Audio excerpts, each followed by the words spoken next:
बेचेहरा औरत। पंजाब के एक पुराने गांव अचनारपुर के बाहर एक वीरान कोठरी थी। लोग इस जगह को बीघेर वालियां कहते थे क्योंकि कहते हैं कि वहां से अक्सर औरत की रोने की आवाजें आती थीं। लेकिन इस औरत का चेहरा नहीं था। गांव वाले रात के बाद इस रास्ते से गुजरने की भी हिम्मत नहीं करते थे। पहला हिस्सा, सेहर की गलती। सेहर 19 साला नौजवान लड़की शहर से आई हुई थी। वो अपनी नानी के पास आई थी ताकि कुछ दिन सुकून गुजार सके। एक रात सेहर मोबाइल नेटवर्क ढूंढने के लिए घरों से दूर निकल गई। गांव में सिग्नल कम था और वो वीडियो कॉल करनी चाहती थी। चंद कदम ही आगे गई थी कि इसे ठंडी हवा का एक झोंका लगा और फिर मोबाइल के सिग्नल आए। वो खुश होकर आगे बढ़ती चली गई, लेकिन इसे अंदाजा नहीं था कि वो गांव की हदूद से बाहर वीरान कोठरी के पास पहुंच चुकी है। जैसे ही इसने मोबाइल सर उठाया, सामने एक औरत का सफेद दोपट्टा जमीन पर पड़ा देखा। सेहर आगे बढ़ी, शायद किसी का गिर गया होगा। लेकिन जैसे ही इसने दोपट्टा उठाने के लिए झुका, इसे अचानक पांव की आवाज आई। एक औरत आहिस्ता से पीछे खड़ी थी। सेहर ने डर कर पीछे देखा और उसका दिल रुक गया। औरत बिल्कुल खामोश खड़ी थी। इसकी आंखों की जगह खाली खोखला पिन, नाक की जगह काला सुराख और मुंह सिर्फ एक लंबी लकीर। वो औरत बेचेहरा थी। सेहर दहशत के मारे चीखी और भागने लगी, लेकिन औरत एक झटके से इसके सामने आ गई जैसे हवा में तीर रही। इसने अपना काला सा हाथ बढ़ाया और सेहर के गाल को छू लिया। सेहर की चीख अंधेरी रात में गूंज उठी। दूसरा हिस्सा, नानी का राज। किसी तरह सेहर घर वापस तो आ गई, मगर बेहोश। नानी ने लोग बुलाए, पानी डाला, दम किया, तब जाकर वो होश में आई। सेहर रोते हुए बोली, नानी। वहां एक औरत। इसका चेहरा नहीं था। नानी की आंखों में खौफ तीर गया। मैंने कहा था बेटी, इस तरफ मत जाना। वो शमसा है? सेहर ने हैरत से पूछा। शमसा कौन? नानी ने एक गहरी सांस ली और बोले, सालों पहले गांव में एक खूबसूरत लड़की थी शमसा। इसके हसन की मिसालें थीं, मगर कुछ औरतें इससे हसद करती थीं। गांव की एक बदजात औरत ने इस पर काला जादू कराया। जादू उलट गया और शमसा का चेहरा जल गया, सड़ गया, बिल्कुल मिट गया। इसने रू रू कर जान दे दी और मरने से पहले कहा, जो मेरा चेहरा देखना चाहेगी, मैं इसका चेहरा अपने साथ ले जाऊंगी।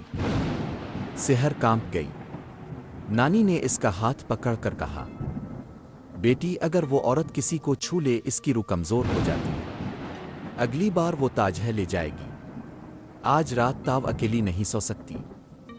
तीसरा हिस्सा, रात की दहशत। इसी रात खिड़की पर ठक ठक ठक होने लगी। नानी ने सेहर को पीछे करके दरवाजा बंद कर दिया, लेकिन खिड़की के शीशे में एक सफेद दोपट्टा लहराता दिखाई दिया। फिर खिड़की के शीशे पर खून जैसे निशानात, अल्फाबेरी निशानात से एक लफ्ज बनता गया, मेरा चेहरा दो। सेहर चीख मार कर पीछे हिट गई। नानी ने कुरान उठाया और पढ़ने लगे, मगर जैसे जैसे वो पढ़ती, घर की लाइट बार बार बंद होती और फिर भड़क कर जल जाती। अचानक घर के कोने में एक औरत की आवाज गूंजी, तुमने मेरा दोपट्टा चुराया है, अब मैं तुम्हारा चेहरा लूंगी। नानी ने जोर से कहा, शमसा, पीछे हट जा, ये बच्ची बेकसूर है। तब कमरे में ठंडी हवा फैली, दरवाजा खुद ब खुद खुला और बेचेहरा औरत अंदर आ गई। इसका दोपट्टा जमीन पर घिसट रहा था और उसकी उंगलियां काले धुएं की तरह पिघल रही थी। सेहर का दिल बंद होने को था। वो सहम कर नानी से लिपट गई।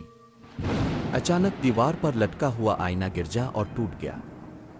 आईने के टूटते ही बेचेहरा औरत एक कदम पीछे हुई, जैसे इसे चोट लगी। नानी चलाएं। सेहर, आईना, इसके सामने खड़ी हो जाओ। सेहर कांपती हुई आईने के बाकी टुकड़ों के सामने आई।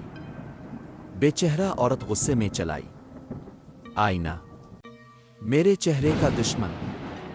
फिर इसने आगे बढ़कर सिहर को पकड़ने की कोशिश की, मगर जैसे ही वो आईने के पास आई, इसका धुंधला सा वजूद हिलने लगा, पिघलने लगा, और एक जोर की चीख के साथ वो गायब हो गई। कमरा आहिस्ता आहिस्ता खामोश हो गया। चौथा हिस्सा, आखिरी दिन। अगली सुबह नानी सिहर को गांव के आलम के पास ले गई।